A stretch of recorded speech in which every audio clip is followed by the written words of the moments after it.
Ok, bah alors c'est parti, hein. Donc, je présente Christophe Rouet, je suis le coordinateur de l'équipe Biopharma chez Aptaskill. Juste, je vais vous parler un tout petit peu de mon expérience. Donc, j'ai commencé ma carrière dans l'industrie pharmaceutique, au tout début analytique, et puis j'ai travaillé dans la santé animale, et puis au bout de 8 ans, j'ai travaillé dans la santé humaine. Et là, je suis resté pendant 7 ans. Et après, j'ai rejoint donc, ce qui s'appelait Cefochim à l'époque et Aptaskill. Et donc, j'ai eu un rôle de formateur. Et depuis l'année dernière, je suis coordinateur de l'équipe, tout en ayant toujours un rôle de formateur. Voilà.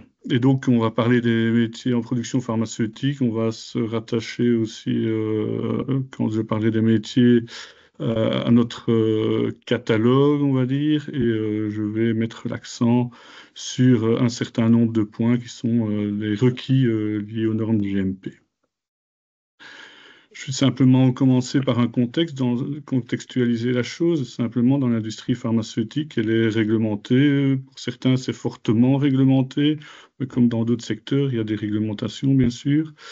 Il y a des réglementations européennes, et moi c'est sur la réglementation européenne que je vais m'arrêter, mais si vous voulez vendre des médicaments aux États-Unis, en Asie, en Chine, au Japon, ben, vous devrez répondre également aux réglementations pharmaceutiques donc de ces pays. Alors, donc pour être actif sur sol belge, une entreprise qui veut travailler dans le secteur pharmaceutique, elle devra être reconnue de la part donc, des autorités de la santé, et c'est via en fait l'Agence fédérale des médicaments et des produits de la santé, hein, donc la FMPS, parce qu'on utilise beaucoup d'acronymes. Si vous entendez parler de la FMPS, ben donc c'est l'Agence fédérale des médicaments et des produits de la santé. Alors, une entreprise qui veut donc travailler dans le monde pharmaceutique, il y a deux grandes parties. Il y a la partie plutôt recherche et développement, ou alors il y a la partie fabrication. Les entreprises qui font de la recherche ne font pas spécialement de la fabrication. Les entreprises qui font de la fabrication ne font pas spécialement de la recherche. Quoi qu'il en soit, à partir du moment où vous voulez faire de la recherche ou de la fabrication, eh bien, vous devez soumettre un dossier aux autorités. Ah, je ne sais pas. Maxime, si tu sais couper ton micro, s'il te plaît. Ok, c'est pas de mon côté alors. Parfait. Et donc moi, quand j'aborderai donc les points sur les bonnes pratiques de fabrication, hein, qu'on appelle BPF ou GMP, voire même CGMP, tout ça, ça veut dire la même chose. Moi, je parlerai des donc, normes européennes. Parce que à partir du moment où on est sur le sol belge, on doit en fait mettre en place, en œuvre, au minimum les normes européennes. Et par contre, si on veut exporter en dehors de l'Europe, on doit appliquer les normes européennes ainsi que les normes alors, des pays de destination ou du pays de destination. Donc ces normes GMP, BPF, eh bien, elles ont un objectif.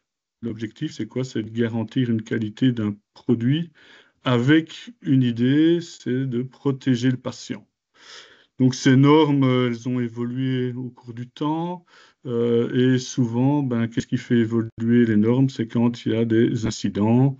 Donc moi, je ne vais pas revenir sur les incidents qui ont fait évoluer les normes, mais il y en a un, entre autres, qui était l'accident avec la thalidomide, où les enfants qui sont nés de mamans qui prenaient donc, ce médicament sont nés avec des membres fortement réduits, voire absents. Et donc, c'est suite, entre autres, à des incidents comme celui-là que les normes ont évolué et elles sont encore amenées à évoluer. Alors, un industriel pharmaceutique qui va fabriquer un médicament, ce médicament, il va devoir répondre à des exigences de pureté. Hein, on va dire que le médicament, il doit être pur, à des éléments aussi de sécurité, en fonction du type de médicament. Est-ce que c'est un médicament qui sera injectable? Est-ce que ce sera un médicament qui va être pris par voie orale ou autre? Eh bien, il va devoir répondre à certaines exigences qui ne sont pas toujours les mêmes d'un point de vue sécurité. Hein, par exemple, un produit injectable, il devrait être stérile, ce qui n'est pas le cas de tous les médicaments. Et alors, bien sûr, un médicament, il est là pour intervenir, a priori, parce qu'il y a une pathologie qui existe, et donc il doit avoir une efficacité. Et donc, les GMP, en fait, si on les respecte, et si on demande de les mettre en œuvre, c'est pour respecter et atteindre ces trois, en fait, objectifs. Et donc, le médicament doit être pur, sûr et efficace, comme diraient certaines entreprises. Alors, on ne pourra pas parcourir tous les points des bonnes pratiques de fabrication, parce que les bonnes pratiques de fabrication européennes, ça représente 473 pages. Donc, ce n'est pas sur 45 minutes qu'on peut voir cet ensemble de pages.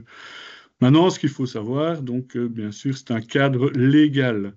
Donc, ça veut dire qu'il y a obligation de respecter. Ça sous-entend qu'il y aura des inspections, qu'il y aura des vérifications qui seront faites régulièrement sur l'application de ces bonnes pratiques.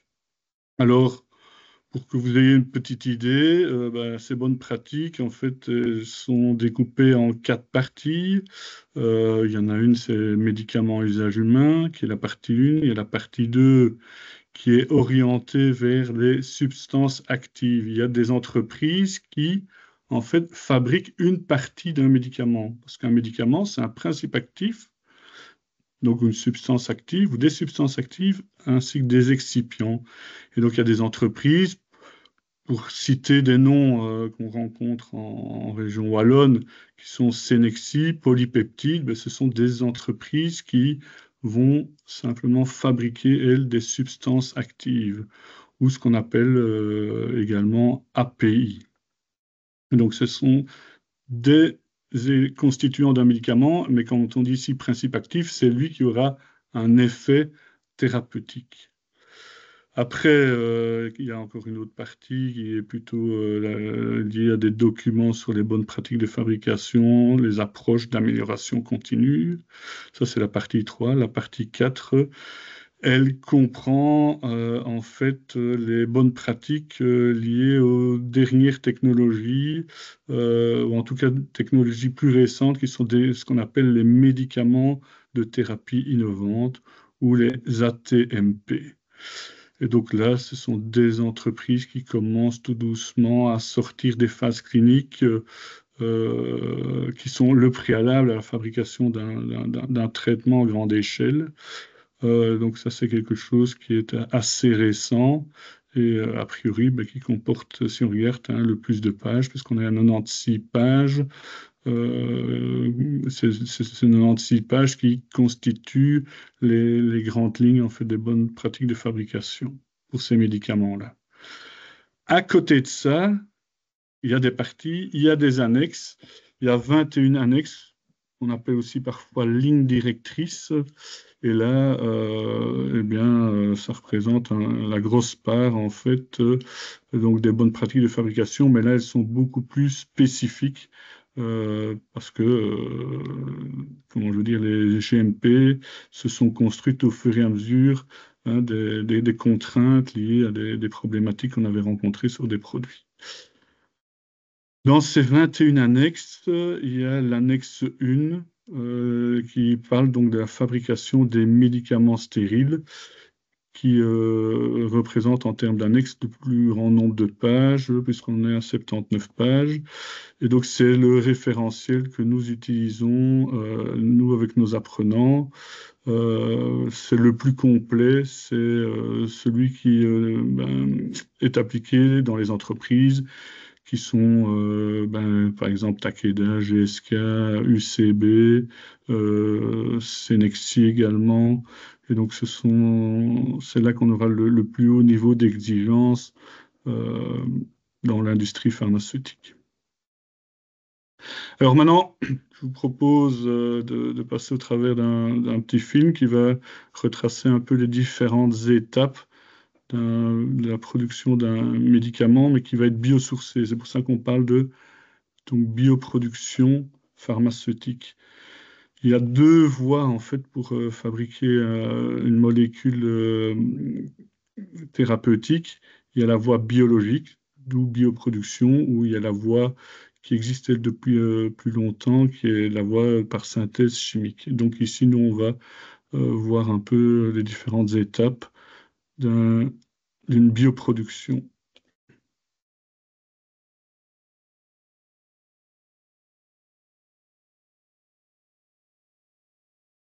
Est-ce que vous entendez? Est-ce que vous entendez? Non, Non. non, Christophe. Non. Ah. On n'entend pas et ça ne bouge pas. Donc, Non, ici, Ok. je viens de le figer, donc vous n'entendez pas. Ça ne démarre pas, non. Tu vas peut-être appuyer sur la petite flèche. Ouais, mais c'est parce que si vous n'avez pas encore eu le son alors que moi je l'ai eu, là, Essaye peut-être, à mon avis, ça va peut-être lancer la machine. je vais, ouais.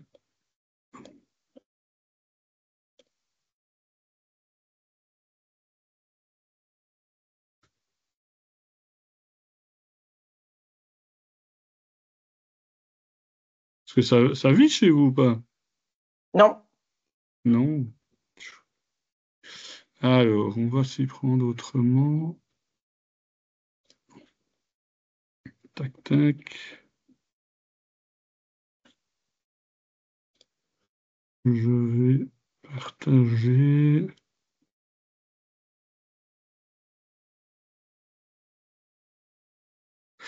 Là, qu'est-ce que vous voyez là pour l'instant? ben, les biomédicaments, cellules vivantes. Ok, donc ça c'est déjà une bonne base. Et là, vous entendez le son? Non. Son. Ah. Là, je suis un peu confus parce que je ne vois pas comment. Tac, tac, tac, tac, tac. Chez moi, le son est présent. Tu as cliqué sur la flèche, là, Christophe, pour lancer la vidéo? Ouais, ouais, ouais. Ouais, parce qu'il n'y a rien qui bouge. Hein.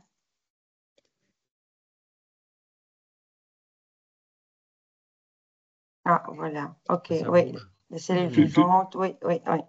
Ouais, vous avez le titre, mais vous n'avez pas le son. Il n'y a pas de Non. son, non. Il n'y a pas de son. Je regarde. Pourtant, moi, le son est au maximum.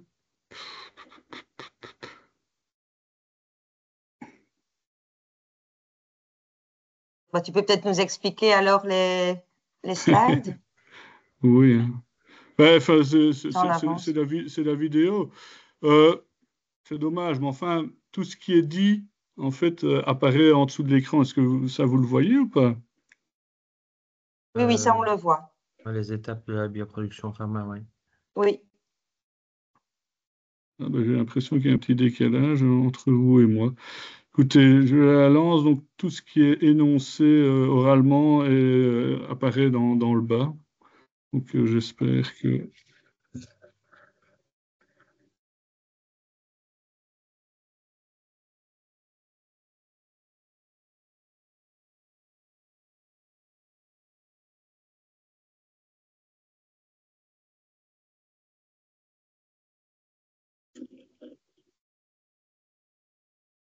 Là, vous avez entendu? On Allô? n'entend rien, Non, Christophe. on n'a pas Non, entendu. c'est ça. OK. Et vous voyez en dessous Oui, oui, oui, on voit tout. le Oui, texte qui défile? oui, oui, oui. OK, bah alors on va rester là-dessus. OK. Ça va ou vous voulez que moi Non, non, non, mais fais-la j'intervienne? défiler et puis t'expliquerai un petit peu après. Ouais, tout à fait.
Voilà.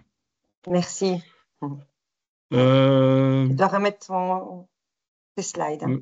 ouais, tout à fait. J'ai dû changer de voix, en fait, puisque ça ne démarrait pas via le support PowerPoint.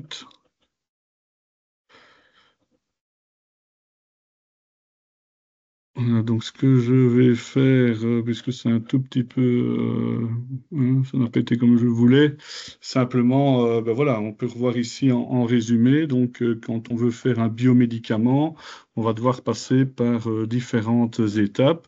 On va d'abord passer par une étape de culture qu'on va appeler souvent l'upstream.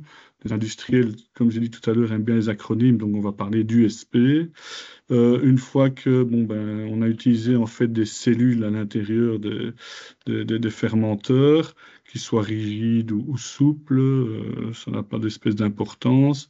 Eh bien, une fois qu'on aura produit un nombre suffisant de cellules et que ces cellules auront ben, donc produit la molécule d'intérêt, si ce n'est pas la cellule elle-même, on va passer alors à l'étape de purification qu'on appelle downstream process, DSP. Et là, qu'est-ce qu'on va faire? Ben, on va purifier, donc ça veut dire qu'on va retirer des impuretés. Et donc, pour obtenir ben, ce produit purifié, en fonction des étapes de l'étape précédente, donc de l'USP, on va devoir passer par une, deux, trois, quatre, cinq, six étapes successives qui peuvent parfois être très proches les unes des autres en termes de technologie, mais qui ont chacune, bien sûr, un rôle bien spécifique. Alors, une fois qu'on aura obtenu après la purification, donc notre principe actif avec un degré de pureté attendu, défini et qui aurait été accepté par les autorités, puisque ça aurait été soumis aux autorités, on va alors passer à la formulation. Et donc là, la formulation, c'est le mélange du principe actif. Tantôt, j'ai parlé aussi d'API. Eh bien, on va alors le mélanger avec des excipients. Les excipients qui auront un rôle de le protéger, le principe actif durant la période de conservation, de protéger le principe actif pendant la prise du médicament. Mais là, tout dépendra vraiment du type de médicament, prise par voie orale, par intraveineux, etc., etc. Et donc, on va mélanger ce principe actif avec d'autres éléments. C'est ce qui s'appelle la formulation. Une fois que la formulation aura été réalisée, alors on va créer réellement là, la forme pharmaceutique. Et donc, la forme pharmaceutique la plus rencontrée dans l'industrie wallonne, ça reste des formes liquides, c'est pour ça qu'on parle de filling, mais certaines petites structures, certaines entreprises vont faire des comprimés, vont faire des gélules, vont faire des pommades. Mais c'est vrai que les grosses structures, qu'est-ce qu'elles vont faire? Elles vont remplir des flacons, elles vont remplir des poches, elles vont remplir des tubes, elles vont remplir des seringues.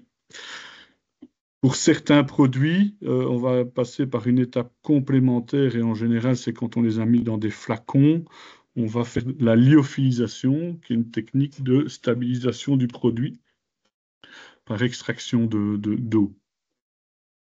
Une fois que cette étape-là aura été réalisée si nécessaire, alors on va passer à ce qu'on appelle souvent le finishing, mais ça peut s'appeler aussi pour certains packaging.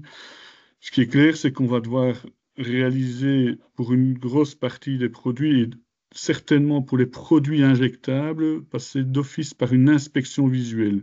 Certaines entreprises appellent IV. Et si on doit passer par l'inspection visuelle, d'office, après, on passera par le packaging. Et les entreprises qui ne font pas de l'inspection visuelle, ben, une fois que le filling, la lyophilisation ou le conditionnement primaire, ça s'appelle aussi, aurait été réalisé, alors après, on va vers le packaging. Je reviendrai sur ce slide pour repréciser les autres éléments que je n'ai pas encore abordés. Alors, ce qui est clair, c'est que quand on applique les bonnes pratiques de fabrication, il y a des éléments qui sont à prendre en compte, quelle que soit l'étape de production situ. Et donc, tout ça avec rappelons-nous, l'objectif, c'est de protéger le produit et de travailler dans un certain environnement. Ce que l'on va appeler, et donc ça c'est écrit tel quel dans les GMP, c'est qu'on doit travailler dans des zones d'atmosphère contrôlée, couramment appelées ZAC. Certains vont appeler ça salle blanche, salle propre, ben, c'est l'équivalent.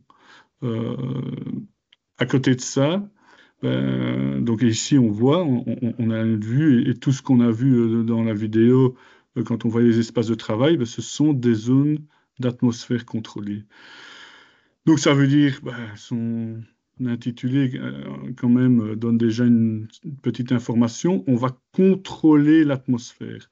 Et donc quand on dit on va contrôler l'atmosphère, entre autres, on va en fait avoir un air qui va avoir une certaine qualité. Quand on dit qualité, dans ce cas-ci, c'est un niveau de propreté. Et donc, par exemple, dans cet espace-ci, l'air, il va arriver par des grilles. Je ne sais pas si vous voyez le curseur ici, mais ça représente ce qu'on appelle couramment une bouche de pulsion, donc une entrée d'air. Et l'air qui va arriver dans le local aura été filtré, aura été thermostatisé, et donc il va passer au travers de ce qu'on appelle un HVAC. Les normes GMP, qu'est-ce qu'elles disent? Elles disent que en fonction du type d'activité qu'on va avoir, on va devoir se retrouver dans des zones avec des classifications qui peuvent être de 4 ordres. La classification la plus exigeante, donc où l'air sera de plus haute qualité, donc avec moins d'impuretés, ce sera l'environnement qu'on appelle aussi grade A, classe A. Le B sera un peu moins exigeant, le C sera encore moins exigeant, et le D, c'est le premier niveau de propreté exigé dans l'industrie pharmaceutique à partir du moment où on manipule du produit. Alors, c'est bien d'avoir un air de qualité, mais ce n'est pas suffisant pour pouvoir maintenir les classifications. Donc, qu'est-ce qui va se passer? Eh bien, il va se passer que ces locaux, pour y accéder, on va devoir passer par des SAS qu'on appelle PAL dans le jargon, qui vient de Personal Airlock.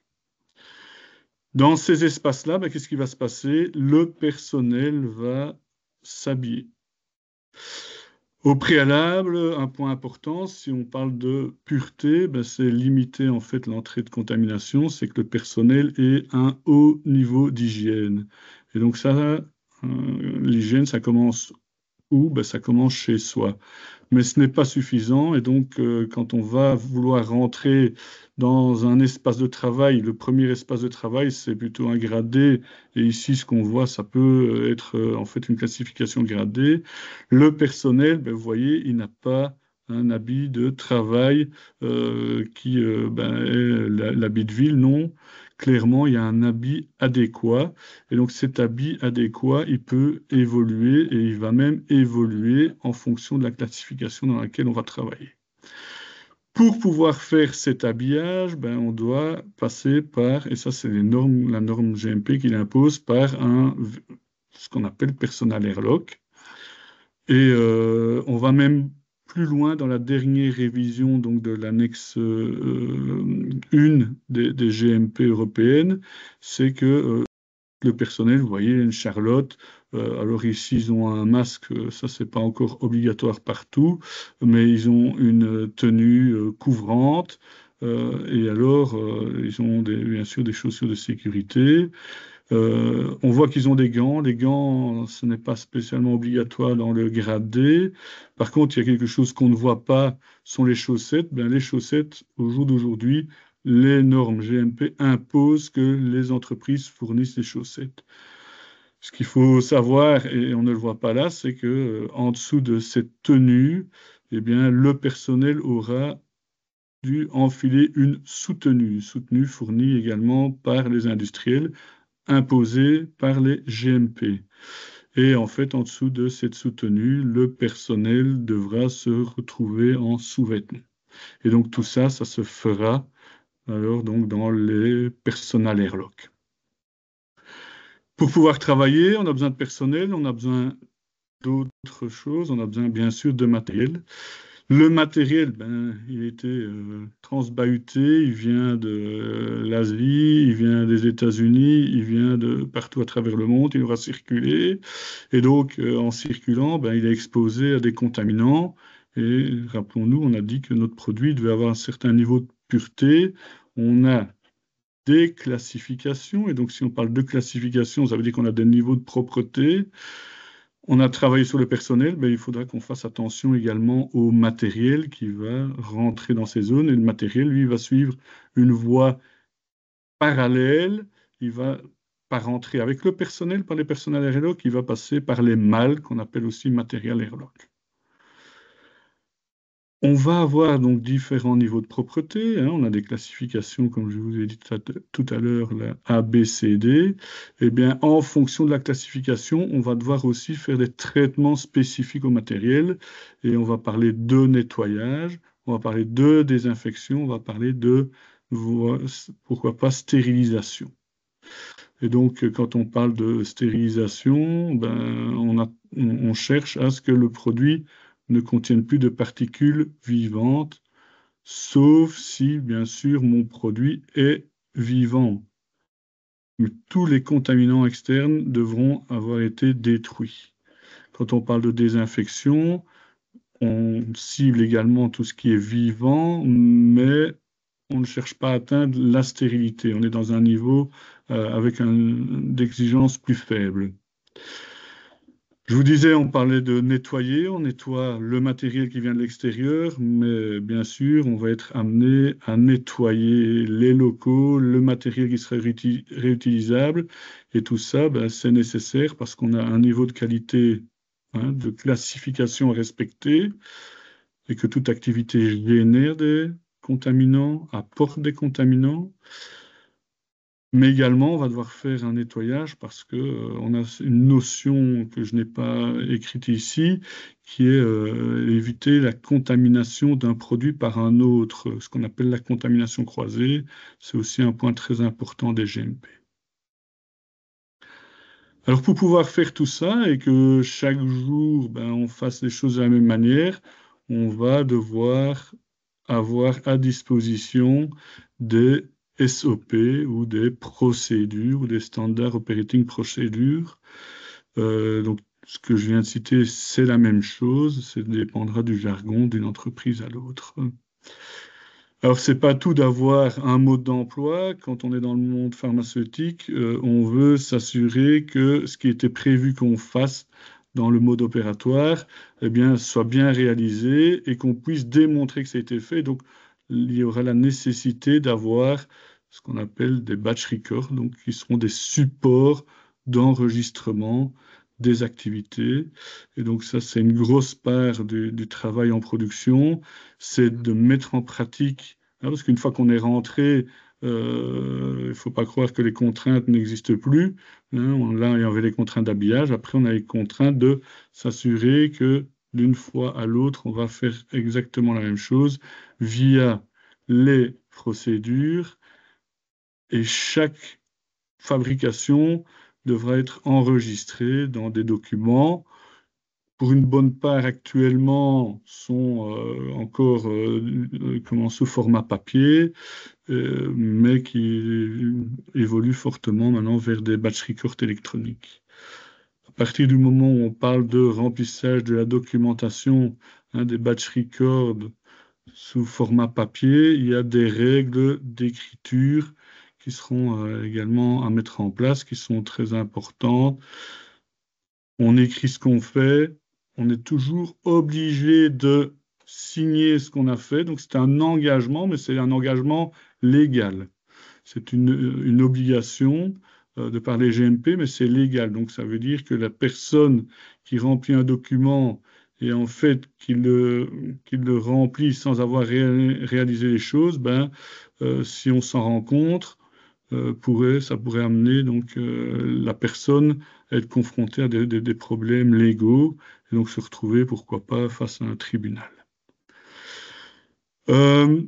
le personnel de production va être également confronté à réaliser des analyses qui seront parfois automatisées, directement réalisées sur les chaînes de production ou nécessiteront le fait de prélever des échantillons et après de traiter ces échantillons.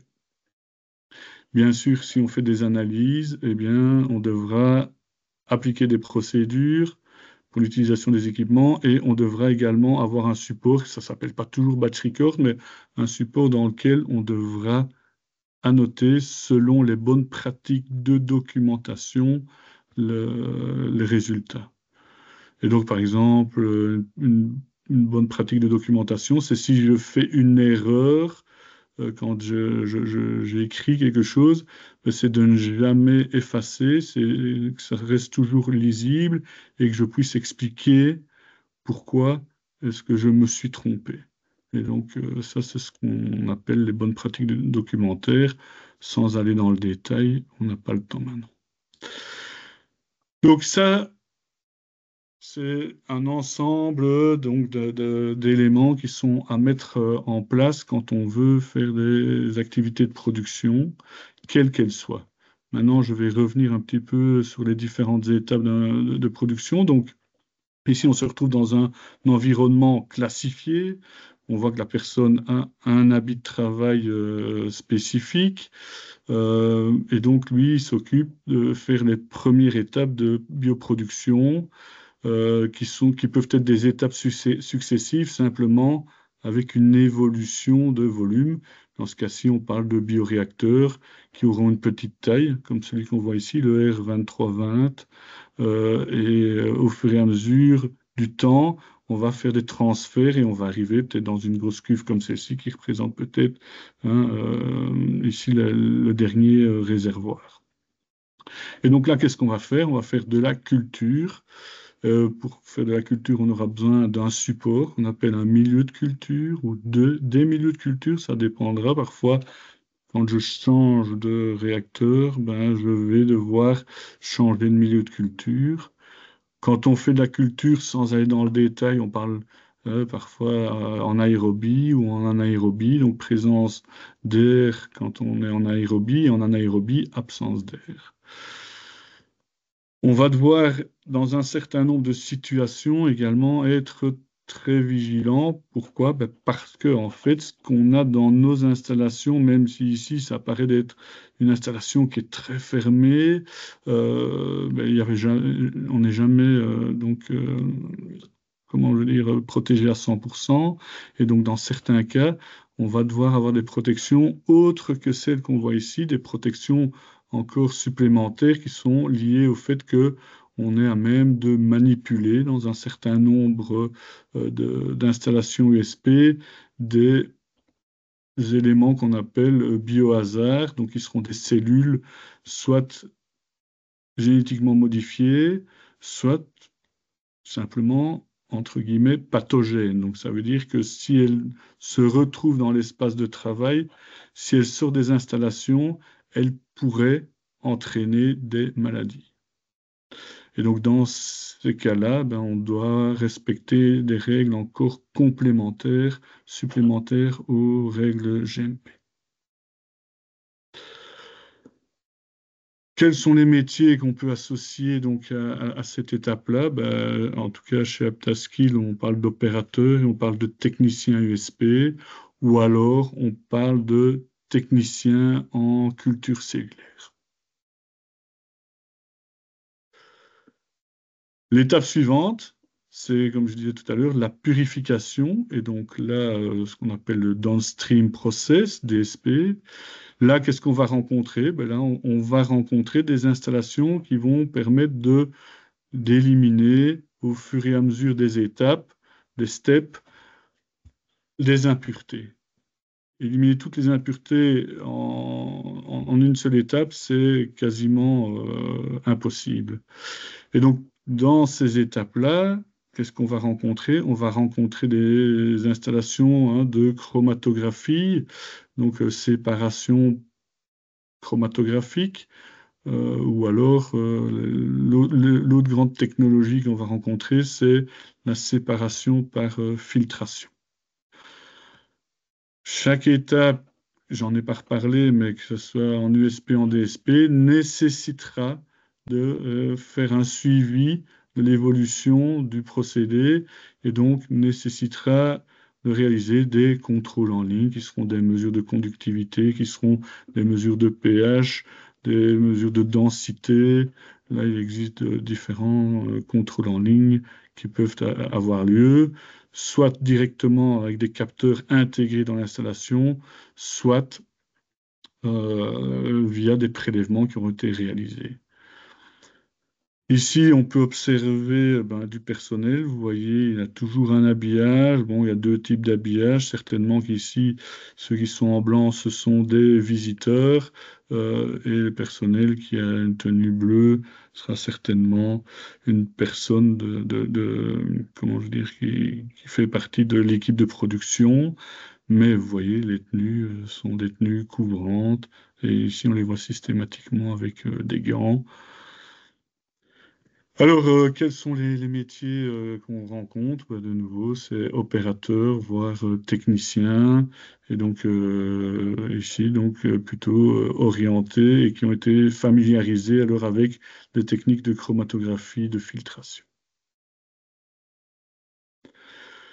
Une fois que cette étape de purification est terminée, comme je vous ai dit, on va passer alors par une étape de formulation qui se retrouve dans certaines entreprises, on parle dans les étapes de secondary. Par contre, l'USP et le DSP font partie des étapes de primary. Donc la formulation, elle va se faire toujours dans un espace avec un certain niveau de propreté et depuis 2010, par exemple, si les produits qui sont formulés ont une destination, à destination des produits injectables, on devra obligatoirement faire cette formulation dans un espace avec le deuxième niveau de propreté qui est le grade C, sachant que le grade D, comme j'ai dit tout à l'heure, est le niveau où on est le moins exigeant. Qu'est-ce qu'on va être amené à faire une fois que la formulation est réalisée? Je vous disais, c'est le filling, le remplissage.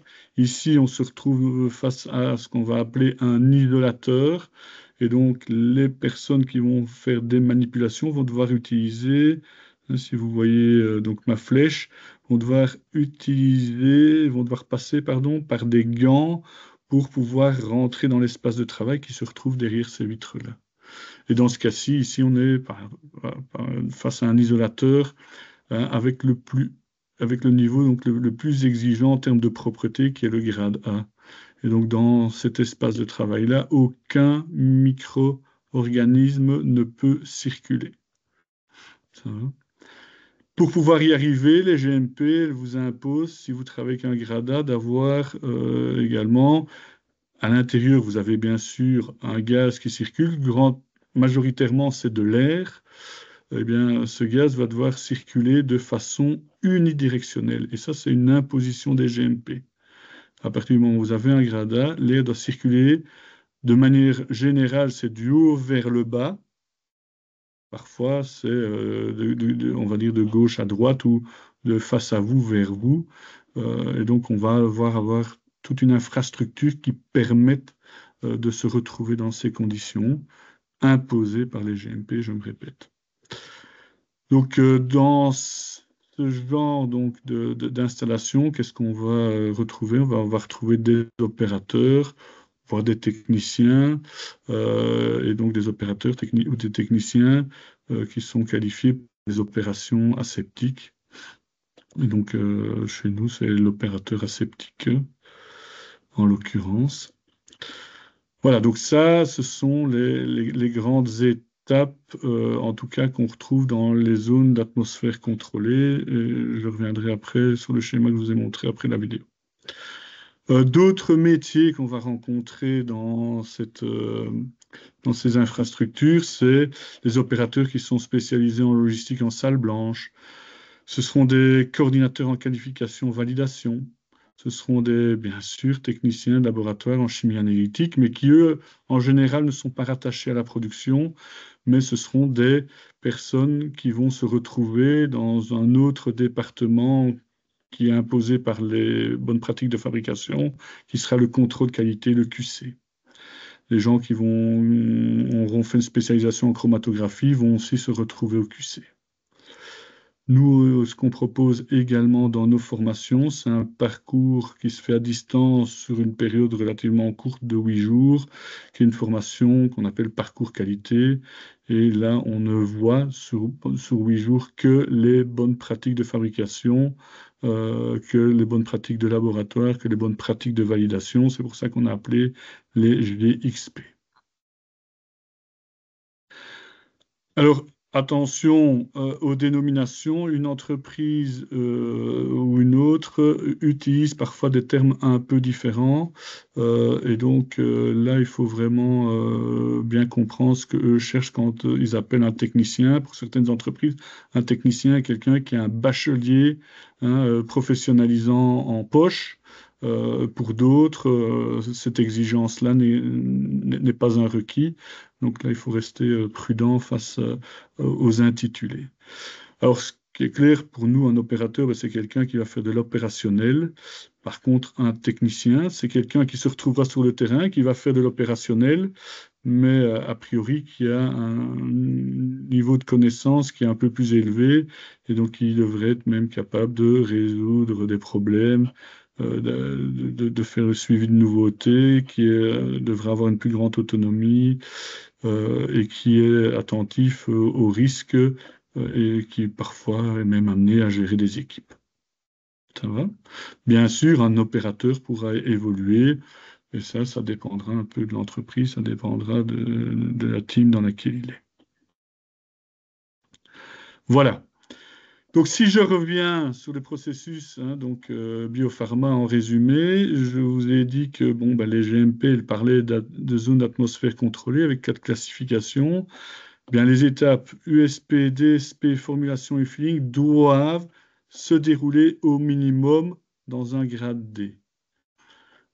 En fonction des spécificités, on peut se retrouver même dans un grade A avec la machine que je vous ai montrée tantôt, qu'on appelait isolateur. Par contre, les étapes après, donc une fois que le produit est protégé de l'environnement parce qu'on a fermé le tube, parce qu'on a fermé la poche, parce que le flacon est bouchonné, parce que la seringue est fermée, alors là, on va passer, et ici, je ne sais pas si vous voyez la nuance, dans un espace qu'on appelle parfois zone grise, alors que la ZAC, ça s'appelle parfois zone blanche. Et donc là, on fera l'inspection visuelle et le packaging. On reste sous des contraintes, en tout cas tout ce qui est contraintes documentaires, ça ne change pas. Par contre, les contraintes de niveau de propreté de l'ambiance, il sera différent. On n'a pas les exigences aussi élevées que dans les zones d'atmosphère contrôlée. Ce qui arrive couramment, c'est qu'on soit attentif à la température, parfois à l'humidité relative. Mais voilà, ce sont les seuls éléments sur lesquels on sera exigeant. Et alors, pour terminer, ce que je vous propose ici de parcourir peut-être un certain nombre de questions qui pourraient être posées à des candidats. Que signifie bonne pratique de fabrication, GMP? Les normes sont-elles spécifiques à l'industrie pharmaceutique? Quelles sont les conséquences possibles d'un non-respect des GMP pour une entreprise biopharmaceutique? Pouvez-vous citer quelques principes fondamentaux des GMP? Quelles sont les différences entre nettoyage, désinfection, stérilisation? Comment s'assurer que les documents GMP que vous remplissez sont conformes? Pourquoi travaille-t-on en zone d'atmosphère contrôlée, qu'on peut appeler aussi salle blanche, dans l'industrie biopharma? Quelles sont les sources possibles de contamination dans un environnement de production GMP? Quelles sont les règles de remplissage de la documentation selon les bonnes pratiques documentaires, qui sont des exigences qui sont reprises dans les GMP? Comment s'effectue le nettoyage et la validation du nettoyage dans un environnement GMP? D'après vous, quel est le point le plus important parmi environnement, qualité, sécurité? 3 grands thèmes chers aux industriels. Et alors, un petit point spécifique qui est, c'est vrai, orienté très spécifiquement vers les personnes qui portent le voile, eh bien, c'est que le voile ne sera pas autorisé, en tout cas dans l'industrie pharmaceutique européenne. Et donc, les personnes qui ont un voile doivent pouvoir être à même de le troquer contre une autre protection qui sera au minimum une charlotte et qui dépendra d'une entreprise à l'autre. Voilà, merci pour votre attention. Merci Et donc, moi, Christophe. je vous en C'était prie. bien, Merci. c'était bien Merci. complet. Oui, Et au plus j'ai été un proche, peu je plus long que pense. prévu. Oui, mais Désolé. c'était bien T'inquiète. complet. Je pense important pour encore mieux recruter ces profils-là. Avez-vous des questions spécifiques? Moi, non. Tout est Non. clair. Personne? Non. C'était Mais très c'était clair et clair, très donc. complet. Oui. Ça va vous aider pour Oui. encore mieux recruter ces profils? Oui, hein, bah, sincèrement, pour faire un petit peu le point avec eux, pour identifier voilà, les points les plus importants à mettre en évidence, pouvoir vendre après le candidat, les analyser, c'est beaucoup plus impactant quand nous, on s'y connaît plus, ça, forcément. Hein. Oui, tout à fait. C'était le but justement de ce webinaire, de vous donner un éclairage plus complet pour vous aider dans le recrutement. Tout à fait. D'accord. Alors, il est vrai que j'ai mis l'accent sur un point, là, ma dernière question, mais quand on parle d'hygiène, il n'y a pas de faux ongles, les bijoux doivent avoir disparu, il y a le maquillage, il reste à l'extérieur. Donc, il y a tous ces points-là qui sont des points, et en fonction de certaines entreprises, on va même jusqu'à interdire le parfum, on va interdire comment je veux dire, de mettre de la crème. Avant de rentrer dans les zones, des choses pareilles. Hein. Donc là, ça peut varier d'une entreprise à l'autre, mais il y a quand même un tronc commun que je vous ai dressé Mhm. en Oui. termes d'exigence. Moi, j'ai une question, Christophe. Tu parles de Oui. bijoux, etc. Même les alliances sont tolérées ou ça dépend Non, de non, l'entreprise? non. Non, J'ai vas-y. connu une tolérance au début de ma carrière, en fin de carrière industrielle, ça avait disparu. Ouais. Ok, merci. Totalement interdit. Ok, Oui, oui, merci. oui. Alors, il y a certaines entreprises qui ont encore une solution temporaire, mais honnêtement, moi, toutes les grosses entreprises avec qui nous on travaille, c'est interdit. Un visiteur, ça peut passer, et pas dans toutes les entreprises, mais une personne qui a signé un contrat de travail, c'est non. OK. Ah oui, oui. Il y a une différence par Ouais, rapport au ouais, ouais. contrat. Oui, tout à fait. D'accord. Mais là, de nouveau, chaque entreprise a sa politique. Les GMP, elles disent pas de bijoux. Ah oui. C'est aussi simple pour eux. Oui. Ouais. Parfait. Voilà. D'autres questions? Non? Eh bien, le webinaire touche tout doucement à sa fin. J'ai mis ici un QR code pour pour l'enquête de satisfaction. Si vous savez encore nous consacrer une petite minute, c'est toujours important pour nous d'avoir votre feedback. Voilà, et une fois que le questionnaire sera complété, je vous souhaite un bon appétit, une belle journée. Et si vous avez des projets spécifiques à organiser avec vos clients, eh bien, Grégory qui gère Namur, Liège, Luxembourg et moi le Hainaut et le Brabant Wallon, eh bien, on se tient à votre disposition. Oui. Merci beaucoup. Merci Merci beaucoup. à vous toutes et tous. Bonne journée. Bon appétit, bon Merci, après-midi. au revoir.